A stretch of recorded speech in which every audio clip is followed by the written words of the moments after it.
French learning friends, are you also confused by pendant and pour in French when you want to talk about the duration of a stay? You already did. If yes, you're not bad at French. It's confusing because in English, for often translates as pour, and that's where the confusion comes from. So let's clear it up properly. I've got you. First, you need to understand this idea. In this context, pour is used to express the future. It refers to a planned duration, a project. Even if we are talking about it later, the logic of pour is future-oriented. Now, when you want to express the duration of a stay in the past, this sentence is technically not correct. Je suis resté en France pour une semaine, which would mean I stayed in France for 1 week.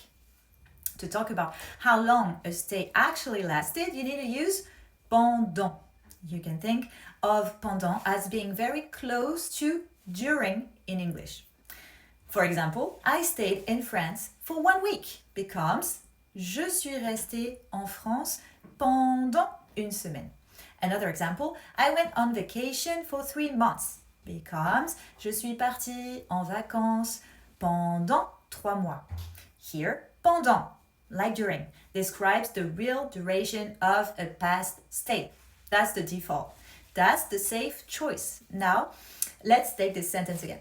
Je suis allé en France pour une semaine, meaning I went to France for 1 week.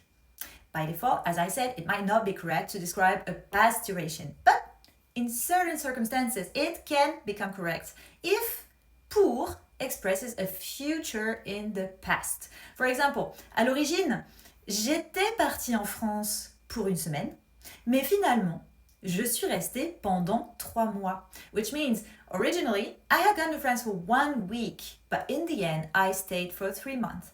Here, pour describes the planned length of the stay at the time, while pendant describes what actually happened. So remember this rule for now. Pendant equals real past duration and works like during.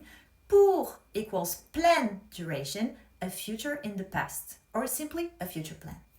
And yes, pour has many other uses, but we'll keep it simple for today. By the way, does for translate to another word in French? Do you know which one? Tell me in the comments. My name is Lauren. I'm a linguist and a French teacher. If you want to study with me, links in bio.